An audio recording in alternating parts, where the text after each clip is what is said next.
Welcome to the fourth and final review of the evening. Up this time is Furry Fury Smash and Roll. And yes, I do have to pronounce that first thing slowly because, well, look at it. Yeah. So, Furry Fury is a game of skill where the deceivingly cute furry beasts settle their differences by rolling and smashing each other in deadly arenas. Play solo with a friend or against them, beat the challenges, or battle other players online. Physics-based gameplay, fast-paced simultaneous turns, beasts evolving over the course of a match. Become a ghost in case you die. Co-op campaign, and choose your rewards. So, Furry Fury Smash and Roll is,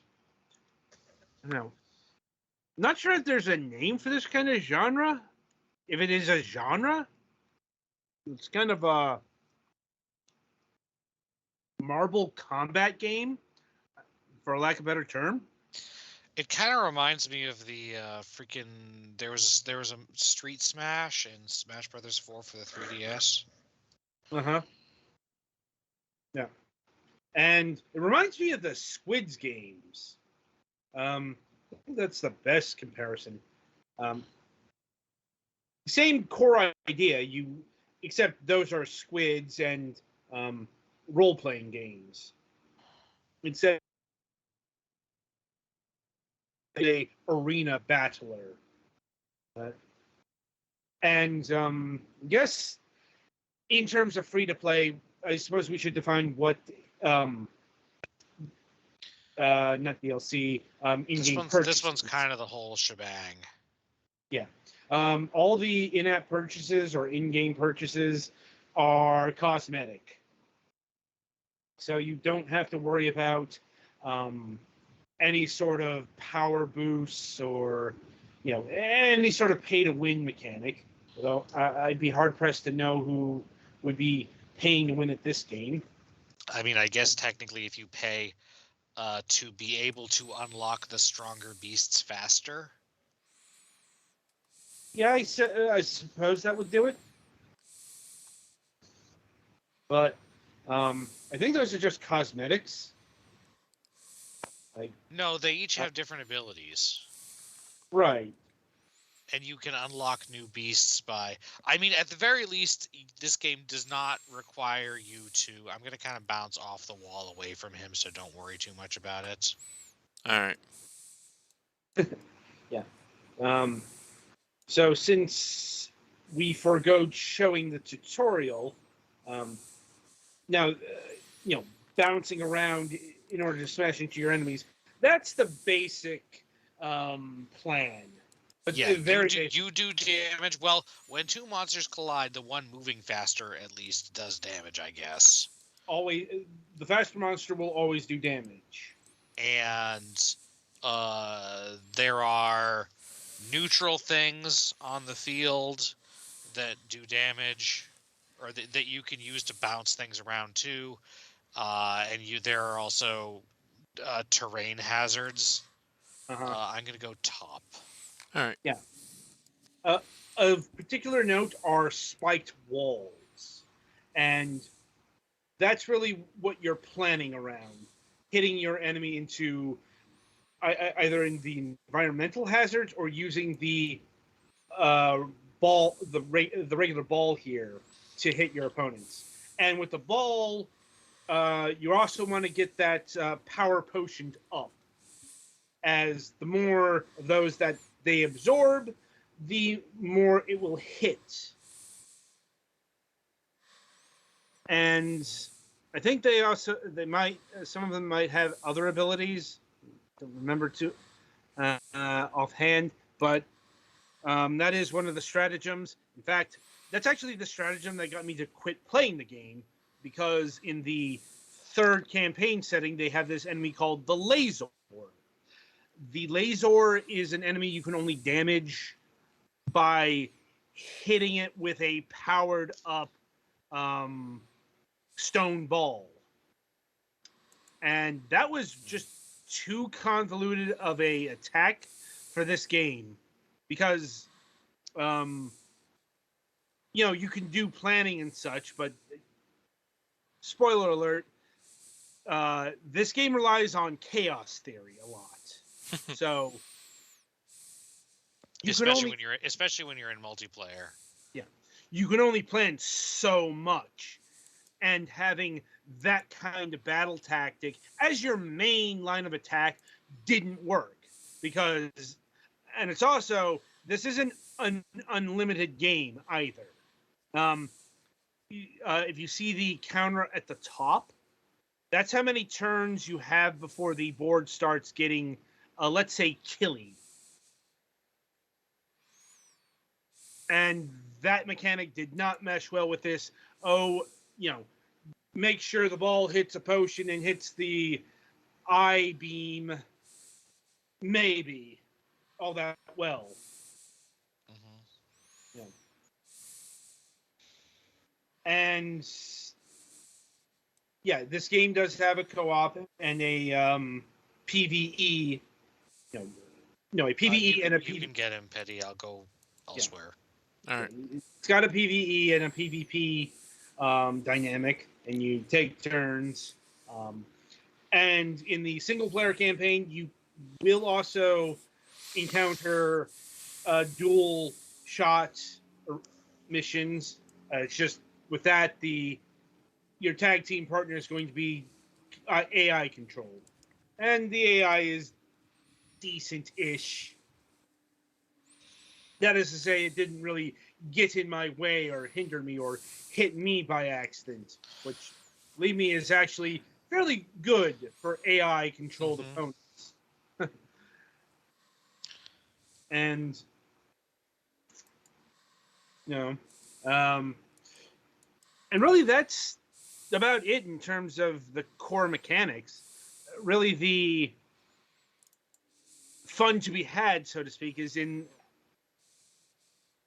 killing the enemies, how the arenas are constructed, and making sure you don't do dumb, convoluted shit.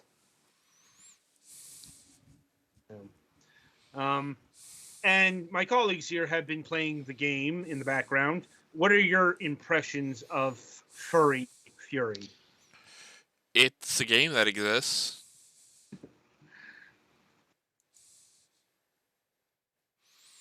That's about as much as I can say. I'm honestly kind of I'm having enough fun with it. I'm not up. I'm certainly. I wouldn't say it's like groundbreaking, and I'm not super thrilled at the idea of games that do a whole big thing with having like seasons and daily whatevers. Uh-huh. But the moment to moment gameplay, I think, is pretty fun, actually. So. Yeah. And yeah, surprising no one, this is it's like I can't confirm it, but just all the UI elements and just the everything about the design screams mobile game. And you will not be surprised to learn that this game is on Android and iOS alongside Steam. And it does have crossplay. So if you do have, somebody who has an iPhone and you have the PC, you can play on that. Should you? And the game mechanics here work. Fair. Like I'd probably give the edge to the mouse and keyboard, or the mouse, if only because you won't have your fucking thumb over the monster. Yeah. Granted, there's this big old line that indicates, but still, that's always kind of been one of the downsides of mobile gaming, at least in its default form. You do have to put up with your thumbs blocking the screen. It's a big reason why console-style games can be not so good on the mobile devices. And once again, this game is free to play, so there's no cost up front, and the microtransactions that is mainly cosmetic. Like, and yet, as mentioned, like the differences between the monsters are the when you get the power potions, you can do various things to aid. Like the mummy character I was playing as could generate scarabs, or a defensive fly field, or a big scarab. The scarabs were kind of like homing missiles that would crawl up. And you will see those as neutral attackers in the game, but they were my scarabs that would attack the enemy. That one difference. Mm-hmm. And yeah, it's a all right enough game. Even though I said the control edge would go to the PC, I probably would play this more on mobile. Had they not made a really stupid creature that made me hate the game and not play it. Like I said, the laser enemy. Because, yeah. No, that was just too convoluted for what they were going for here. But,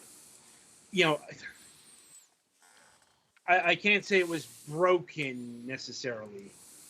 Just an idea with poor execution, let's say. Anyway, final thoughts from you guys. It is passable.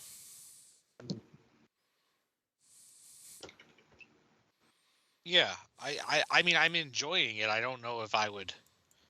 And again, this is free to play, so it's hard to. Yeah. It doesn't have any cost up front, and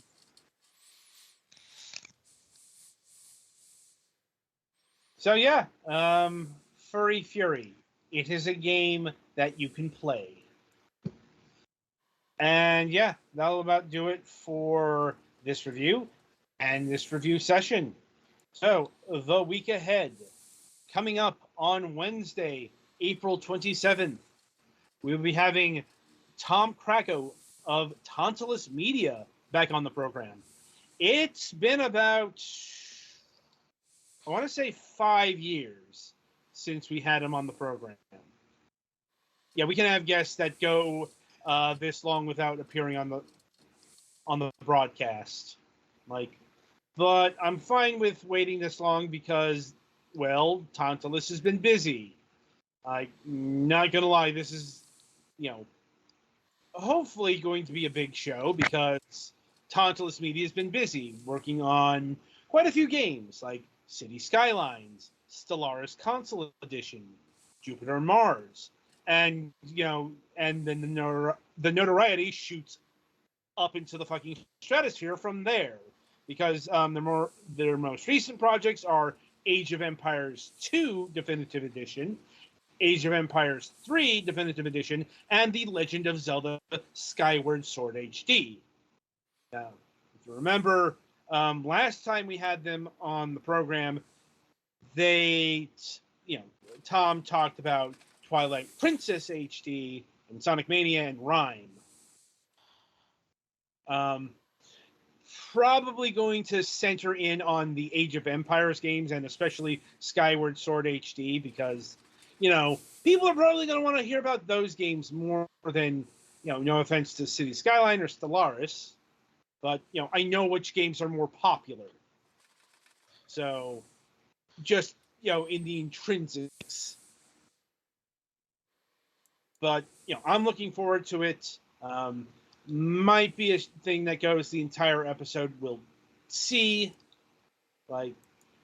And on Friday, April 29th, we'll be attempting again with Marvin Kruger of MK Arts and Visuals. Recall, we tried to have a show with him. That wasn't your fault necessarily. No, I was apologizing to Petty. I screwed up in the game. Oh, yeah. But anyway, so that's our redo of that. And we do have a new installment of Moonhawk Studios Presents happening this Wednesday. So, yeah, that is the plan of attack for the upcoming 7 days. So, until Wednesday, I shall wish you good gaming.